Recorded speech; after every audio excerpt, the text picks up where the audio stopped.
The evening air was soft, carrying the scent of rain-soaked earth and night-blooming jasmine. On a simple wooden bench in their small compound, Amara and Tund sat, their fingers tentatively laced together. The griot's final words from the previous moon still echoed in the quiet space between them, a warning and a blessing all at once. They were trying, with a fragile, deliberate hope, to rebuild the bridge that envy and pride had nearly burned. Amara would look at Tund, at the familiar curve of his jaw now set with a new, quiet determination, and she would will her heart to be content. He would squeeze her hand, a silent promise that he was here, that he was trying to forget the sharp words she had once thrown like spears, comparing his humble provision to the glittering wealth of their neighbors. Their smiles were careful things, delicate as a butterfly's wing, easily crushed by a heavy thought. They spoke of small things, the price of Gary, their son Abina's progress in school, but beneath the calm surface, the cracks still whispered. They were the ghosts of past arguments, the lingering sting of insecurity, the unspoken fear that this peace was merely a truce, not a true surrender of their wounds. The world around them continued its vibrant, noisy life, but in their little corner, every word, every glance, was a careful step on a path they were desperately trying to clear of thorns, hopping to find their way back to the garden they had once planted together in younger, simpler days. Inside their home, the silence was a different creature. It was no longer the comfortable quiet of two souls at rest, but a heavy, listening stillness. Amara moved through her daily chores, sweeping the red earth floor, pounding yam for the evening meal with a mind that was a battlefield. As she washed the dishes, she would see the new, modern windows of Mrs. Ijoma's house across the compound, and a little voice, sly and persistent, would whisper in her ear, "See, her plates are probably china, not enamel. Her life is so easy." She would shake her head, trying to dislodge the thought, repeating the griot's wisdom like a mantra, but the seed of comparison once sown had deep roots. Tund, in turn, retreated into a fortress of silence. His patience, once a deep well, was now a shallow pool.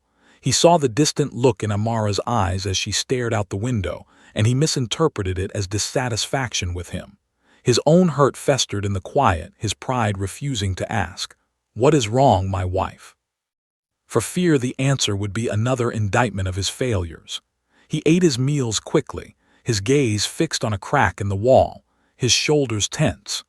The home, which should have been their sanctuary, had become a stage where they performed the roles of a reconciled couple, while the shadows of their unresolved pain danced in the corners, growing longer with each passing, unspoken word.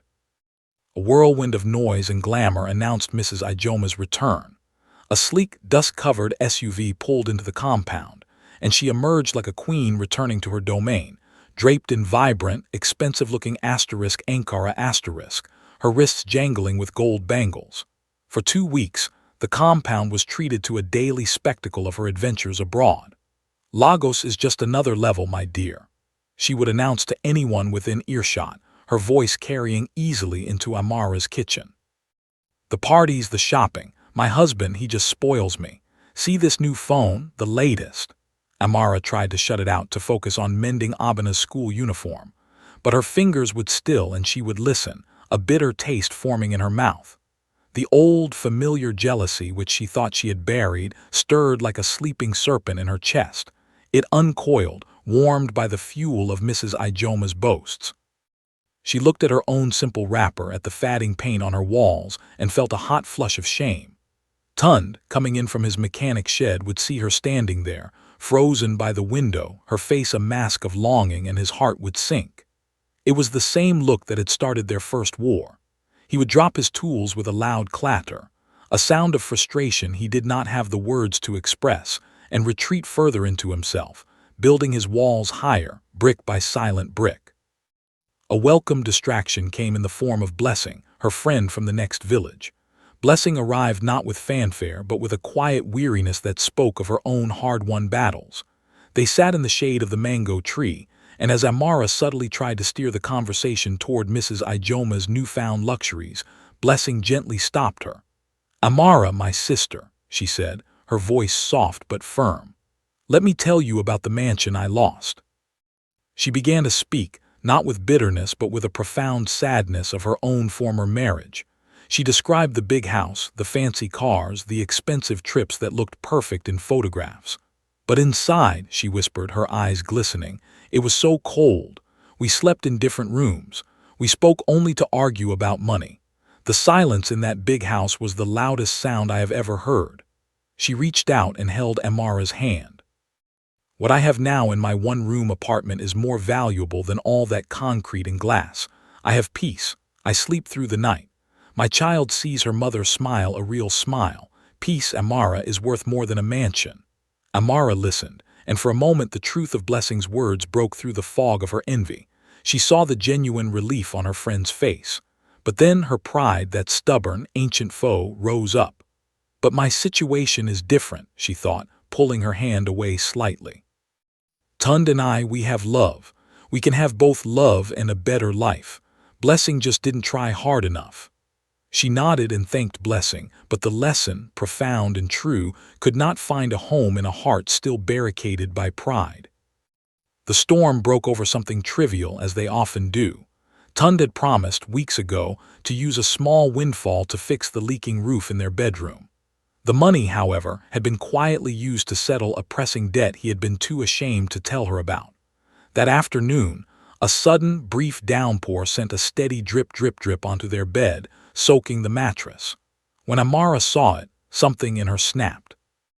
All the suppressed comparisons, the whispered jealousies, the feeling of being left behind boiled over. "You promised," she accused, her voice trembling with a fury that was about more than a leaky roof. "Is it too much to ask for a dry place to sleep? Even Mrs. Ijoma's maid sleeps in a dry room." Tund, tired and burdened by the secret debt, felt his own control shatter. Her comparison was the final, unforgivable blow. "There you go again," he roared, his voice echoing through the small house, startling a chicken in the yard. "It is always Mrs. Ijoma. Why don't you go and marry her husband since he is so perfect? Maybe he will fix your roof and buy you gold bangles." The words were machetes, hacking at the fragile roots of their reconciliation. They stood facing each other, chests heaving, the air crackling with the tension that had been building for weeks. The careful peace was gone, shattered by the echoes of a neighbor's life and the unspoken burdens of their own. The air in the room grew thick and hot, charged with the raw energy of their unleashed anger. Tund's words, "Why don't you go and marry her husband?" hung between them, a toxic cloud that choked all reason. Amara saw red. The weeks of suppressing her envy, the months of trying to be content, the sting of his accusation, it all coalesced into a single, blinding impulse. As he turned away from her in a gesture of final dismissal, a guttural cry tore from her throat. "You will not dismiss me." She shrieked, and with both hands she shoved him hard in the back. The force was unexpected, fueled by a rage she didn't know she possessed. Tund, caught off balance, stumbled forward. His foot caught on the leg of the low wooden stool and he fell heavily, his shoulder crashing against the sharp corner of the bed frame before he crumpled to the floor. A sharp gasp of pain escaped his lips. The room went utterly, profoundly silent. The only sound was the relentless, mocking drip of water from the roof. Amara stood frozen, her hands still outstretched, her breath caught in her chest. She watched the man she loved wince in pain on the ground, and the fury in her heart evaporated, replaced by a cold, swift flood of horror. What had she done? Her trembling hands fell to her sides, useless. From the corner, a small, terrified whimper broke the silence. Little Abena stood in the doorway, his eyes wide as moons, his thumb stuck in his mouth. He had seen it all. Time seemed to fracture, the moment stretching into an eternity of shame and regret. The silence was shattered by the sound of running feet. Their shouts had drawn attention, and the compound, always a living entity, now pressed in on their private shame. Mrs. Ijoma herself was among the first at the door, her hand flying to her mouth in a perfect pantomime of shock. Amara, what is this?" she exclaimed, her voice a blend of genuine alarm and morbid curiosity. Other neighbors gathered, their whispers forming a hushed, judgmental chorus. Amara stood paralyzed, unable to move, unable to speak, her gaze locked on Tund as he slowly, painfully pushed himself up from the floor. He did not look at her. He did not look at anyone. His face was a mask of stone, but his eyes held a betrayal so deep it seemed to swallow the light in the room. He clutched his shoulder, his jaw clenched tight against the pain, and without a single word he pushed past the gathered neighbors. He did not run. His exit was a slow, deliberate walk that carried the weight of a final farewell. Amara wanted to call out, to beg his forgiveness, to erase the last 5 minutes from existence, but her voice had deserted her. She could only watch his retreating back, her heart pounding a frantic, terrified rhythm against her ribs. The peace they had so carefully nurtured lay in ruins at her feet, shattered not just by words but by her own hands. As the neighbors slowly dispersed, casting backward glances of pity and reproach, Amara was left alone in the wreckage. The compound, once a place of community, now felt like a prison yard with every window an accusing eye. She mechanically guided a trembling Abana to his mat, her touch making him flinch, a reaction that sent a fresh wave of agony through her. That night's sleep was an impossible continent. She lay on the damp mattress, the asterisk drip, drip. Drip, a relentless metronome counting out her failures. The image of Tund falling played behind her closed eyelids on a torturous loop. She felt the ghost of the push in her palms, a sensation she knew would be branded there forever. The walls of the small room seemed to press inward, whispering her sins back to her. Violent, unworthy, a disgrace. She was a woman who had let envy poison her spirit so completely that she had laid hands on her own husband. The proud woman who had once judged others from a place of perceived moral superiority was gone, replaced by a hollow shell filled only with the crushing weight of shame. She was smaller than her own shadow, wishing the earth would open up and swallow her whole, freeing Tund from the burden of her presence. By morning, the story had taken on a life of its own, carried on the gossip winds that blew through the village with the speed of a bushfire. At the communal well, Amara heard the fragments, the words sharp as thorns. Pushed him down like a common area boy, one woman murmured, not bothering to lower her voice. Another clicked her tongue. No wonder the man has been looking so thin. Stress is eating him. The judgment was swift and absolute. Later, in a moment of weakness, she scrolled through her phone. Her screen was a curated gallery of other people's joy, smiling couples, new bobbies, anniversary celebrations at fancy restaurants. She had once looked at these images with a burning envy. Now she saw them for what they were, facades. She saw the strain behind a woman's smile, the forced intimacy in a couple's pose. She realized with a clarity that was too late and too painful that she had been comparing her raw, messy reality to someone else's airbrushed highlight reel. The filtered perfection she saw was a lie, a performance designed to hide the very same struggles she was living. The revelation was a cold shower, washing away the last vestiges of her jealousy, but it left behind only the stark, barren landscape of her regret. On the third night, the weight became unbearable. The shame was a physical fire in her bones, and the silence of the empty house was a roar in her ears. She slid from the bed, down onto her knees on the cold, hard floor. The sobs came then, not the gentle tears of sadness, but great heaving convulsions that racked her entire body. She buried her face in her hands, but could not hide from the face of God she felt watching her in the darkness. "Forgive me," she whispered, her voice ragged and broken. "Oh God, forgive me." It was not a prayer of ritual, but a raw, desperate plea from the depths of her shattered soul.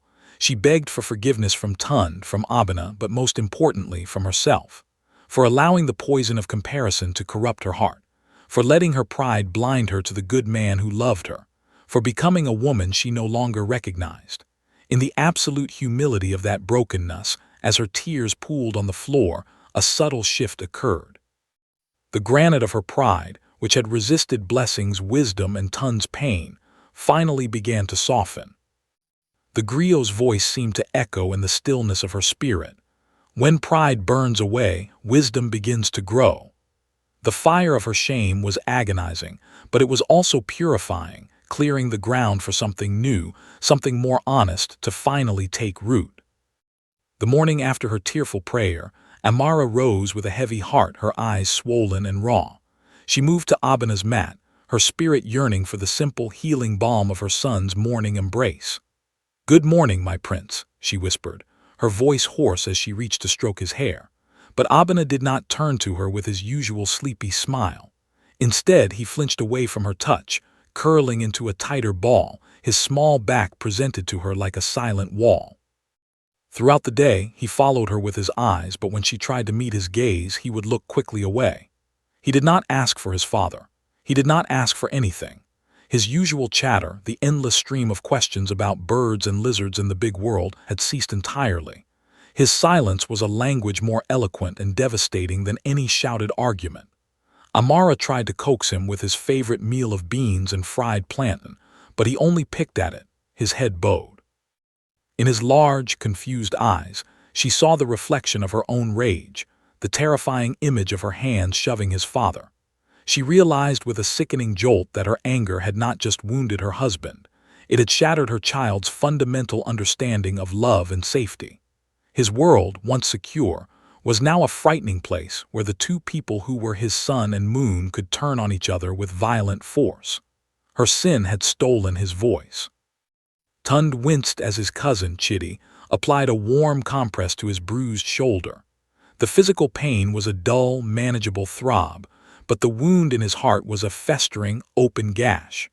The small, spare room in Chitty's house was a sanctuary of silence, a stark contrast to the emotional battlefield of his own home. Yet in the quiet, his mind was a torrent of memories. He remembered Amara not as the enraged woman who pushed him, but as the shy, bright-eyed girl he'd courted under the cashew tree, her laughter like the tinkling of a small bell. He saw her holding a newborn Abena, her face radiant with a love so pure it had brought tears to his own eyes. How had they traveled from that sacred place to this? He replayed their arguments, hearing now not just her cutting comparisons but his own stubborn silence, his retreat into a fortress of pride when she needed his reassurance. He had been so focused on providing materially, on carrying his burdens alone like a strong man, that he had failed to provide the emotional shelter she desperately needed. His pride, a hard shell around his heart, would not let him return. It whispered that to go back now would be to accept her violence, to show weakness. But another, quieter voice, born of his own pain, wondered if his absence was a different kind of violence, one that was slowly killing what little remained of their family. Amara was sweeping the compound, a futile attempt to impose order on the chaos of her life, when she saw the slow, deliberate approach of Mama Ennena. The old woman was the village's living memory, her back bent like a weathered tree, her eyes holding the wisdom of 8 decades. Amara's first instinct was to flee, to avoid the certain judgment in those ancient eyes, but Mama Ennena simply gestured toward the wooden bench. They sat in silence for a long while, the old woman's gnarled hands resting on her walking stick. Amara expected a lecture, a scolding from the scriptures. Instead, Mama Ennena began to speak softly, not of Amara's sin, but of the nature of homes. "I have seen many storms pass over this land, my daughter," she said, her gaze fixed on the horizon. "The strongest trees, they do not break in the storm. They bend, they sway. It is the rigid ones, the ones that cannot move with the wind, that snap." She turned her milky but perceptive eyes toward Amara. "A home breaks not from the force of the storm, my child, but from the silence that follows it. When the rain stops and the sun returns, that is when you must talk. You must clear the fallen branches together. If you leave them to rot in silence, they will poison the very soil your love is planted in." She patted Amara's hand gently, and with a soft grunt, rose and continued her slow walk, leaving Amara with words that settled deep into her soul, watering the tiny seed of wisdom beginning to sprout there. The nights were the longest. The bed, which had once felt cramped with Tun's solid, warm presence, was now a vast, cold desert. Amara lay on her side, her hand resting on the empty space where he should be. She could still smell the faint, familiar scent of him on the pillow, a mix of sawdust, sweat, and the simple soap he used. It was a scent that had once been a constant, comforting background to her life, and now its absence was a physical ache. She missed the sound of his breathing, the way he would sometimes murmur in his sleep, the simple, unconscious weight of his leg against hers. These were the tiny, uncelebrated threads that had woven the fabric of their shared life, and she had torn them all apart. Her envy of Mrs. Ijoma's fancy linens and spacious bedroom seemed ludicrous now, a cruel joke. What was a large, empty bed but a symbol of loneliness? She would have given anything, every material possession she owned, to feel the familiar dip of the mattress as he climbed in beside her, to hear his quiet sigh as he settled into sleep. The emptiness beside her was a relentless teacher, and its lesson was one of profound, aching gratitude for what she had so carelessly thrown away. A few days later, a different kind of noise came from Mrs. Ijoma's house. It was not the sound of laughter or boasting, but the sharp, unmistakable crescendo of a furious argument. Amara, hanging laundry, froze. She heard a man's voice, Mr. Ijoma, usually so smooth and confident, raised in a blistering torrent of words, accusing his wife of endless spending, of shallowness, of driving them into debt. Mrs. Ijoma's voice, shrill and defensive, fired back, accusing him of infidelity, of neglect, of hiding his true whereabouts.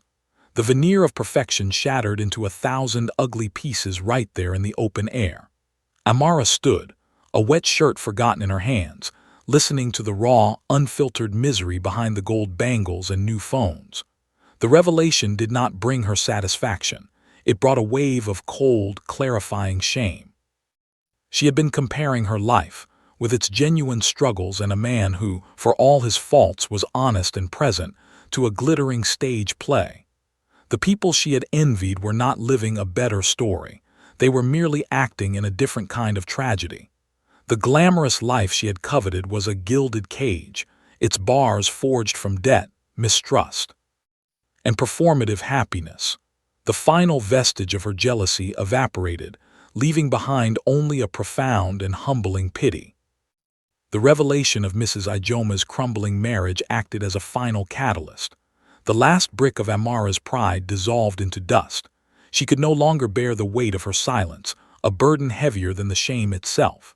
She found an old exercise book and a biro, her hands trembling as she sat at the small wooden table. The words did not come easily at first, stilted and formal. Then the dam broke. She wrote not as a wife pleading her case, but as a soul confessing its failings. She described the corrosive nature of her envy, how it had twisted her vision until she could no longer see the good, hard-working man before her. She confessed her horror at her own actions, the image of his fall seared into her memory. "I did not just push you," she wrote, her tears blotching the ink. "I pushed away everything that was good and true between us. I was so busy looking at another woman's painted walls that I failed to see the strong foundation you had built for us with your own 2 hands." She did not ask him to return.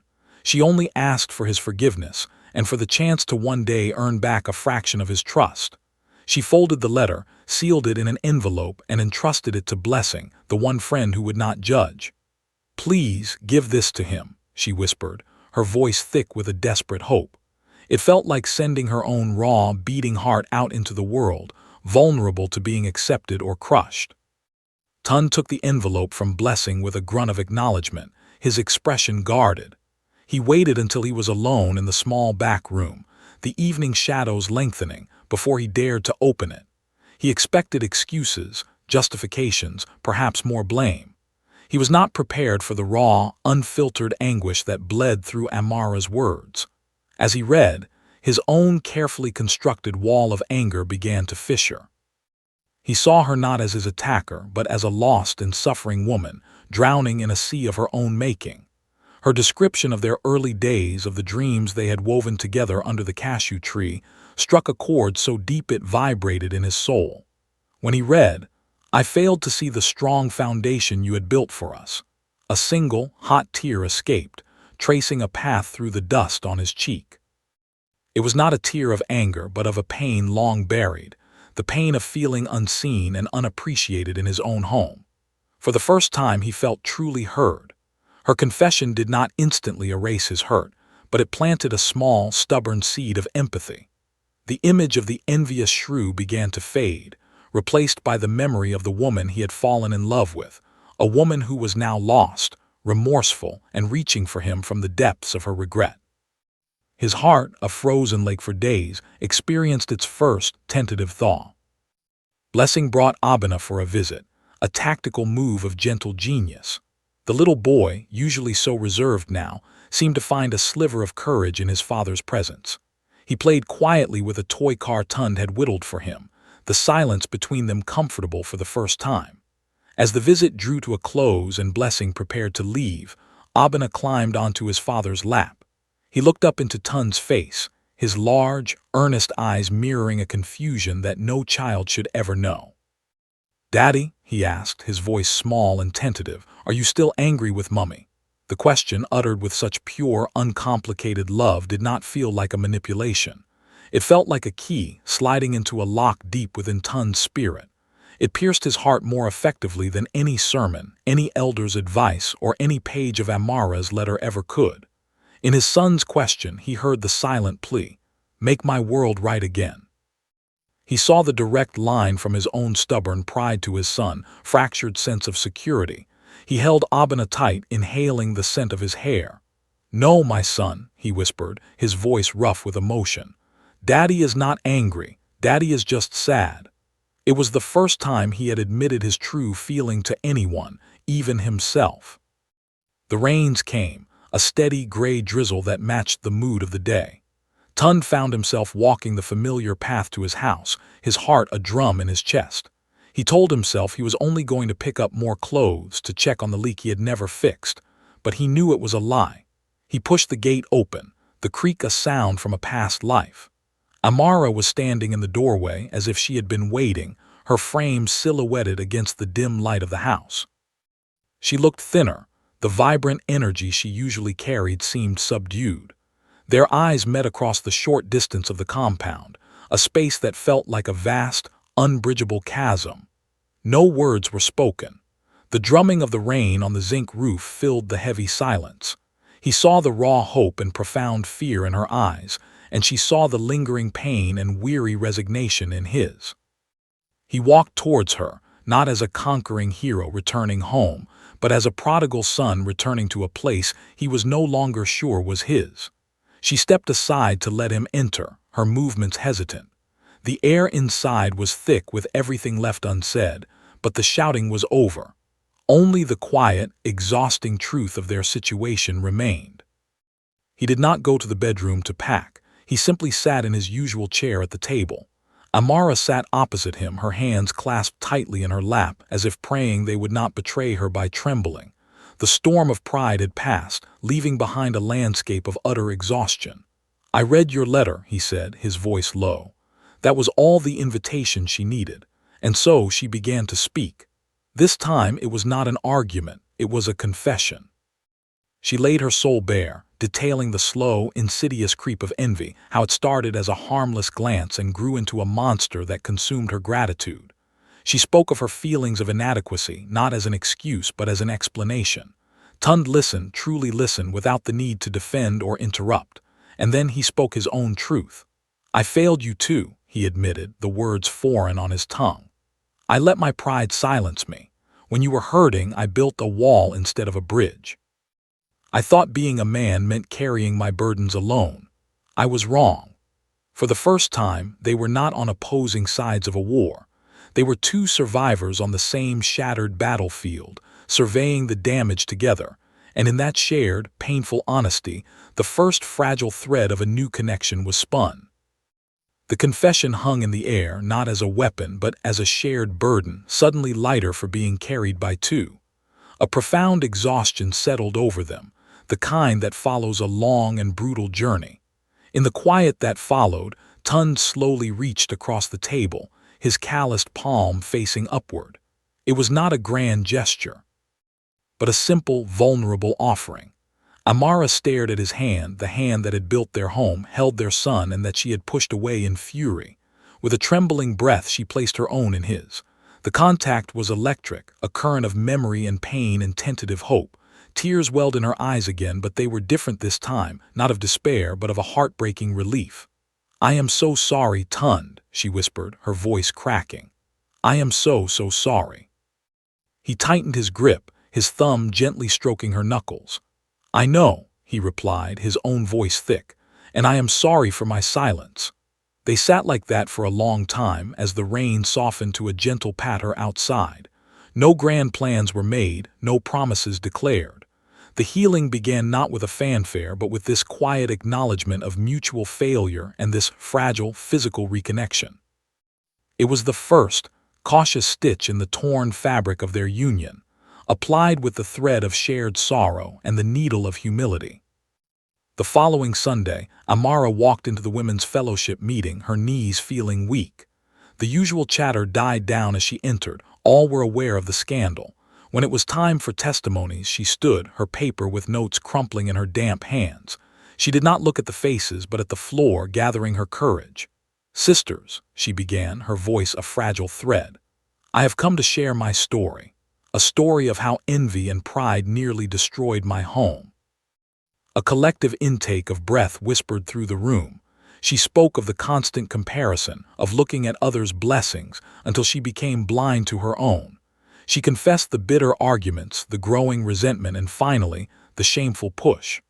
"I thought I wanted a life like someone else's," she said, finally lifting her gaze to meet theirs, her eyes shining with unshed tears. "But I was only looking at the outside, the part they let us see. I was so busy coveting a painted wall that I was kicking down my own." Her voice grew stronger, filled with the conviction of hard-earned wisdom. "Do not make my mistake. Do not compare your marriage, because you do not know the tears behind those smiling pictures. A peaceful home with a faithful man is a greater treasure than any glamorous lie." When she finished, the silence was profound, then broken by the sound of soft weeping. Other women, their own hearts burdened with similar, unspoken struggles, were moved by her raw honesty. Her confession became not a mark of shame, but a beacon of warning and solidarity. Tun did not move back in that night or the next. He came in the evenings, first for dinner, then staying later to help put Abena to bed. The first time Abena asked, "Daddy, are you sleeping here?" the question hung in the air, heavy with hope. Tun looked at Amara, who held her breath. "Not tonight, my prince," he said softly, "but soon." It was a promise, and they both treated it with the care it deserved. They began to cook together again, moving around the small kitchen in a cautious, rediscovered dance. One evening, Amara fumbled with a pot of stew, and a splash of red palm oil landed on Tun's shirt. She froze, expecting annoyance. But Tun looked down at the stain, then back at her panicked face, and a slow, genuine smile spread across his lips. It was a sound she had not heard in so long, a deep, rumbling chuckle. The tension shattered. A giggle escaped Amara, then another, until they were both leaning against the counter, laughing not at the spill, but at the sheer, ridiculous relief of finding joy in each other's presence again. From the doorway, Abena watched, and a true, unburdened smile, the first in weeks, lit up his small face. The sound of their laughter was the most beautiful music their home had heard in a very long time. Weeks later, on a quiet afternoon, Amara scrolled through her phone, clearing out old photos. She came across the album she had once curated with such envy, screenshots of Mrs. Ijoma's lavish vacations, pictures of other friends' new cars and home extensions. She looked at them now with entirely new eyes. Where she once saw perfection, she now saw the strain. She noticed the forced smile in one woman's eyes, the conspicuous absence of a husband in another's family photo. She saw not blessings to be coveted, but human struggles carefully edited out of the frame. There was no jealousy left in her heart, only a deep, empathetic sadness. She had been at war with phantoms, fighting for a prize that did not exist. With a sense of finality, she selected the entire album and pressed delete. It was a symbolic act, a clearing of the internal clutter that had poisoned her peace. She was no longer the woman who measured her life against a distorted reflection. She was a woman who had looked into the abyss of her own failings and was now slowly, patiently, building a new foundation, one built not on the sand of comparison, but on the solid rock of gratitude and hard-won self-awareness. As the golden sun began its descent, painting the sky in hues of orange and purple, the old griot's voice rose once more, soft as the evening breeze yet clear as the village bell. He sat under the great baobab tree, children and elders gathered at his feet. "And so, the wind carries another lesson to our hearts," he began, his eyes holding the depth of the coming night. Many chase the image of happiness they see in another's compound and lose the quiet truth singing within their own walls. They trade the solid, warm wood of their own hearth for the cold, painted facade of a neighbor's. "My children," he said, his gaze sweeping over them, "never compare your marriage to another's. You are comparing your stormy behind-the-scenes with their carefully staged highlight reel." He paused, letting the wisdom settle. "Every home has its rain, its season of drought. This is the way of life. But love, true love, is not a fragile thing that breaks in the first storm. It is a living seed. When watered with patience, weeded with humility, and warmed with forgiveness, it will always find a way to push through the hardened earth and bloom again." He leaned back, a serene smile gracing his weathered face as the first stars appeared, a silent testament to enduring light.